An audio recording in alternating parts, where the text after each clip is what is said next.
जय श्री राम सज्जनों। आज हम बता रहे हैं कि नवरात्रि के अंदर किस प्रकार से स्थापना करें। हिंदी में हम किस प्रकार कर सकते हैं, अपनी मातृभाषा के अंदर भी हम कर सकते हैं। सभी को संस्कृत नहीं आती है या जो संस्कृत में असहज महसूस करते हैं या ब्राह्मण ना मिले तो आप खुद भी स्थापना कर सकते हैं। वो किस प्रकार करते हैं वही हम बता रहे हैं। आप निसंकोच होकर के, निस्संदेह होकर के ऐसा कर सकते हैं और वो आपकी जो पूजा है वो स्वीकार होती है। अपनी सुविधा के अनुसार हम सामान ले आए। सबसे पहले एक पट्टा लगाते हैं हम और उसके ऊपर वस्त्र बिछा दें। आप पीला वस्त्र ले सकते हैं, लाल ले सकते हैं, श्वेत वस्त्र ले सकते हैं। ये वस्त्र जो है आप उस पर बिछा दीजिए और उस पर आप गणेश जी की तस्वीर है तो गणेश जी की तस्वीर लगा सकते हैं, हनुमान जी की लगा सकते हैं, माता रानी की लगाना चाहते हैं तो माता रानी की, भैरव जी की लगाना चाहते हैं भैरव जी की लगा सकते हैं। जो भी आपके पास प्रतिमाएं हैं उनको आप रख दें। क्रम की अगर हम बात करें तो सबसे पहले गणेश जी की प्रतिमा लगती है। उसके बाद में क्रमशः सभी देवी देवताओं की आप मूर्तियां या स्वरूप वहां पर रख सकते हैं। नवग्रह आप बनाए ना बनाए ऐसा कुछ नहीं है। आप सीधा नाम भी ले सकते हैं कि सूर्य आदि नवग्रह देवता को मैं प्रणाम करता हूँ, षोडश मातृका को मैं प्रणाम करता हूँ। तो सबसे पहले आप वो वस्त्र बिछा करके उसके ऊपर स्वरूप है वो लगा दें। एक लोटे में गंगा जल और उसके बाद में शुद्ध जल उसमें डाल लें। दुर्वा की एक पवित्री बना लें, दूब की एक पवित्री बना के, क्योंकि हाथ से ज्यादा शुद्धि मानी जाती है दूब की। नहीं तो हम हाथ से भी जल का छींटा दे सकते हैं लेकिन उससे ज्यादा शुद्ध मानी जाती है दुर्वा। दुर्गा को दुर्वा अर्पित नहीं होती है, ये भी आप ध्यान रखें। लेकिन छींटा देने के लिए, जल का छींटा देने के लिए हम रख सकते हैं, चम्मच भी हम रख सकते हैं। तो उसके बाद में आप गणेश जी का नाम लीजिए। सबसे पहले श्री गणेशाय नमः कह करके गणेश जी का आह्वान सबसे पहले किया जाता है, आपको पता है। और एक मुख्य विशेष बात उनके बारे में ये भी है कि वो हमारे जो भी हम भाषा में बोलते हैं उनका ट्रांसलेशन करके देवों तक हमारी बात को पहुंचा देते हैं, क्योंकि देव भाषा है वो संस्कृत है। तो गणेश जी जो करते हैं, हम जिस भी भाषा में भगवान से प्रार्थना करते हैं तो वो उन तक हमारी आवाज पहुंचाते हैं। इसलिए गणेश जी का स्मरण सबसे पहले किया जाता है। इसके बाद में आप क्या करें, कलश की स्थापना करें। जौ आदि मिट्टी में मिला करके, जल का छींटा दे करके और उसके ऊपर आप कलश रखें। अष्टदल भी आप बना सकते हैं, जैसा है। अलग अलग वीडियो दी गई है यूट्यूब के ऊपर, तो जो डेकोरेशन है वो आप जैसा मर्जी कर सकते हैं। उसमें ऐसा कुछ नहीं है कि ऐसा करना जरूरी है या ऐसा करने से गलत हो जाएगा, ऐसा कुछ नहीं है। जो डेकोरेशन है वो आप अपने हिसाब से कर सकते हैं, जैसे भी जितनी आपकी सामर्थ्य है उस हिसाब से आप वो डेकोरेशन कर सकते हैं। वहां फिर आप कलश की स्थापना कीजिए, उसमें गंगा जल डालिए, फिर शुद्ध जल डालिए, उसमें एक सिक्का डालिए, हल्दी डालिए, सुपारी डालिए, जो भी चीजें आपके पास उपलब्ध है, कुछ चावल डाल दीजिए। और गंगा यमुना सरस्वती हाथ जोड़ करके आप प्रार्थना करें कि मैं यहाँ वरुण देव की स्थापना करता हूँ और सभी देवी देवताओं का इसमें आह्वान करता हूँ और मेरी पूजा को आप स्वीकार करें। और 9 दिनों तक मैं आपकी स्थापना करता हूँ, मेरी पूजा है वो सफल हो और पूजन को आप सफल करें, ऐसा कह करके और आप वो कलश रख दें। उसके ऊपर पत्ते आदि लगा करके, पूर्ण पात्र रख करके चावल से भरकर, और उसके ऊपर नारियल रख दें। नारियल का मुख है वो अपनी तरफ किया जाता है, यजमान की तरफ अपनी तरफ होता है। जिसमें जो आंखें बनी होती है, 3 आंखें, वो यजमान की तरफ होती है, मुख यजमान की तरफ आप रख लें।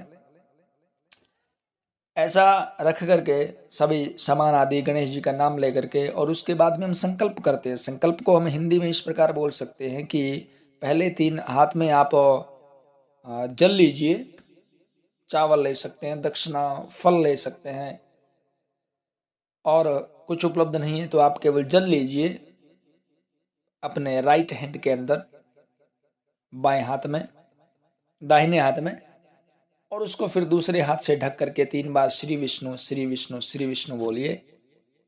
और फिर कहिए कि मैं अमुक गोत्र, मेरा ये गोत्र है और मेरा ये नाम, मैं यथाशक्ति, यथाशक्ति का मतलब होता है अपनी शक्ति के अनुसार, मैं अपनी शक्ति के अनुसार 9 दिनों तक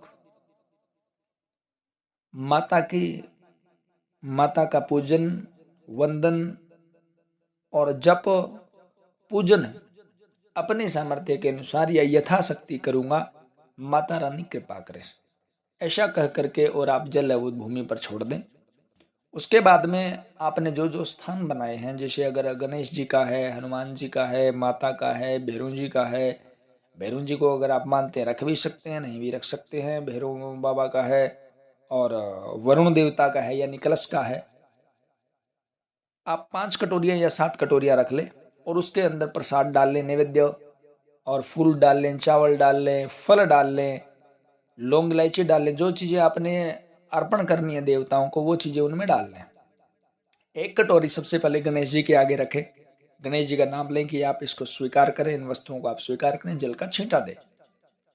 उसके बाद में आपने वरुण जी के आगे रख दिया, कलश के आगे रख दिया, वहां रख देते हैं हम, उनको जल का छींटा देते हैं कि वरुण भगवान आप इनको स्वीकार करें। उसके बाद में हमने भैरव जी का रख दिया, फिर नवग्रह का रख सकते हैं।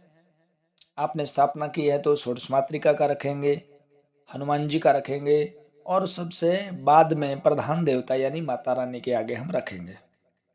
नारियल भी हम रख सकते हैं, श्रीफल माना जाता है। तो जो भी चीज हम चुनरी आदि वस्त्र जो भी हम अर्पित करना चाहते हैं वो हम वहां पर रख सकते हैं। ऐसा कर करके सभी चीज हम अर्पण करके धूप दीप लगा करके नाम लेने के बाद में, वस्तु सभी रखने के बाद में और सभी स्वरूप रखने के बाद में, और हम दीपक जलाते हैं। दीपक को नीचे नहीं छोड़ा जाता भूमि पर, पहले चावल रखें, चावल के ऊपर आप दीपक रखें। दीपक जो होता है घी का देवों के दाहिनी तरफ होता है और तेल का कर रहे हैं तो वो बाईं तरफ होता है, देवताओं के, अपने नहीं, देवी के।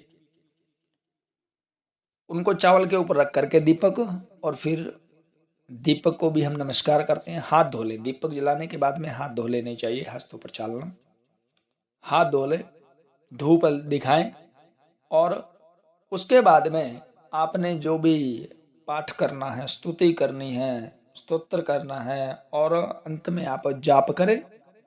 और जाप करने के बाद में फिर आप अखंड दीप करते हैं, शाम को आरती कर सकते हैं, और नहीं तो दोनों समय आरती कर सकते हैं। दीपक अगर हम अखंड नहीं रखें तो भी कोई बात नहीं है, ऐसा हम कर सकते हैं। तो आप कपूर से आरती करें, कर्पूर लगा लीजिए, आरती के अंदर छोटी छोटी टिकी आती है, उनसे आप कपूर से आरती कर सकते हैं।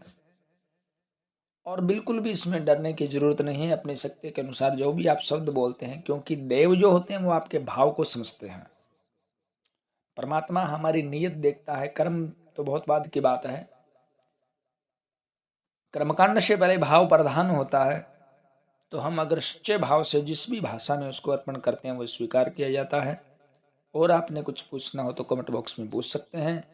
और कैसे सजाना है, सजावट की विधि अन्य वीडियोज में दी गई है, वहां से आप देख सकते हैं। जय श्री राम।